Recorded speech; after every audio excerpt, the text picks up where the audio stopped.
Hello and welcome to wonderfulwoodworking.com. Omer Sherrist here, and what I'd like to do today is introduce you to a hobby that I do. After being 25 years in the cabinet business, retiring, I wanted to still continue working with wood, and this is what I chose to do, is wood toy replicas. And these are very challenging and a lot of fun to make.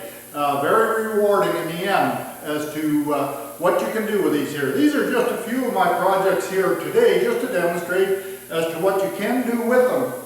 And so in behind here is some of the equipment that you may want to invest in if you are interested in doing this, or maybe you have some of this equipment, I don't know. But this little belt sander here with the sanding disc over here is great for shaping pieces and that, which you do have lots of that. As you can see, there's a lot of little parts and pieces that have to be made up. These are all made up from scratch other than the wheels and doweling. The rest is all made from skill and from equipment and this type of thing. So it can be quite challenging. Also, very useful tool in your operation will be the router.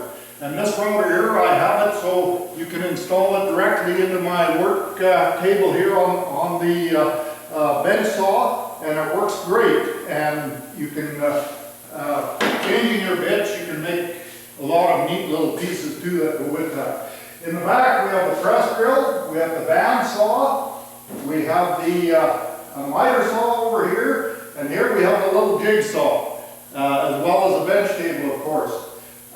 So these are all pretty important actually as you get involved in such a thing like this here.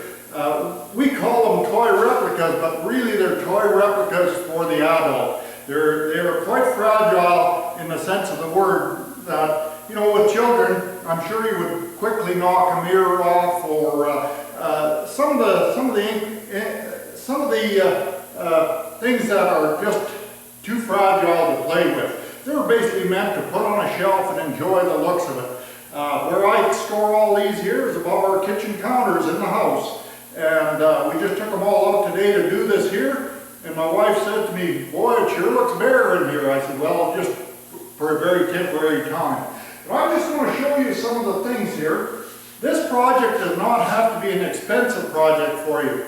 I'm sure you can see this box of scrap lumber over here. A lot of the pieces for these types of things are made just strictly from scraps. And what I do is I go to our local school here where they have their shop, and I collect pieces of their hardwood that normally would be thrown out. And it works great for that. I've got several boxes here in the shop right now. So it does not have to be expensive material-wise, it just gets expensive time-wise, because if you're going to do a good job, you're going to have to take your time and enjoy it. I've just got some of the ones out here in front of us here, and I might let you know that everything works on these things. Such as this hi-ho here, the boom goes in and out, bucket goes back and forth, this type of thing. Your cylinders all work. It articulates, as you can see, it can turn and do the job just like the real one, and your tracks also turn. It's a little bit slippery here on this table, they don't work all that well, but there you go. But these tracks all turn, the cylinders all work, it articulates in this particular case, very close to the replica of a real working unit. I'm just going to put this one off to the side and bring another one out here.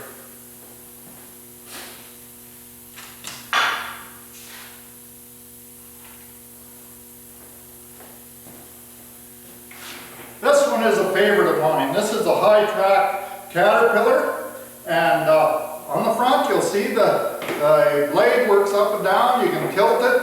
Your tracks all operate on this one too.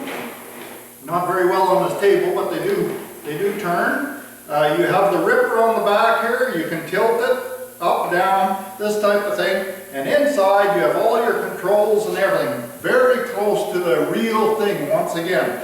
And all of these are very close replicas. You can add details to them as you go along if you want to say if you're trying to personalize a specific truck that has certain features on it or whatever, you can add these to your unit as you like. You notice here what I like to do is I like to use different colors of hardwood when I'm doing these, just to accent some of the features of it, and because there's no staining to these here or anything. They're all just clear lacquered in the end, and what you see is due to the types of woods that you've used to do it. Okay, I'm going to just take this one off to the side.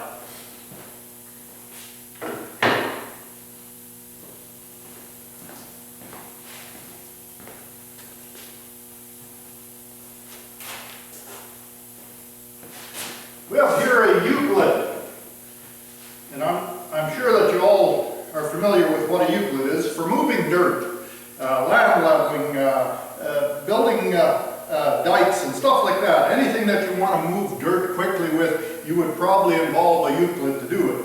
Now this one here, once again, like any of the other ones, as you see, your bucket goes up and down on it.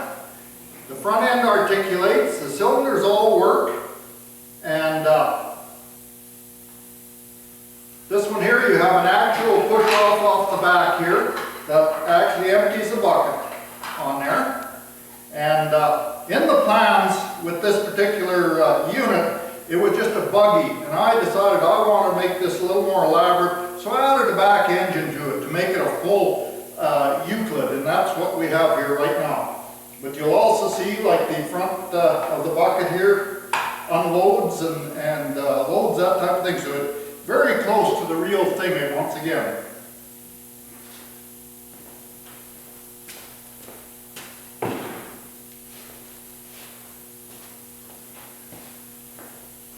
What I'm going to do, I'm going to bring on some of my big daddies here. Can we see all that? I hope so. What this is a replica of a gas tanker. We've got a Kenworth truck on the front end of it. I've added a sleeper to it, which wasn't originally on the plans. We've got some air lines going to the for the air brakes and electrical to the tanker. Everything is detailed as much as what you choose to do with it. And the more I do of these here, the more detailed I like to get with them, because they just look a lot more like the real thing. This particular unit here is 3.5 feet in length. So like it does take a little room for these units. But I'll tell you what, on top of your kitchen cupboards and that, you've got lots of room to stretch them out, and that it looks great up there. Now, one more big unit that I have here.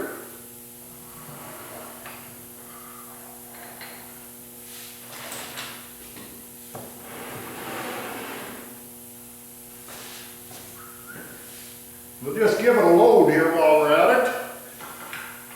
Any of this heavy equipment is made to fit on this low boy, and take it out to the job, whatever you like.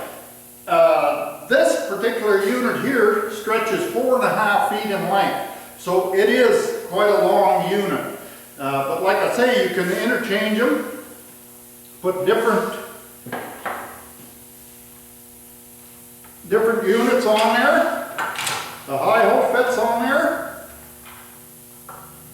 And once again, you can put the Euclid on, whatever you want to do, whatever you want to take out to the job site, that's what this is designed for. Just like the real thing.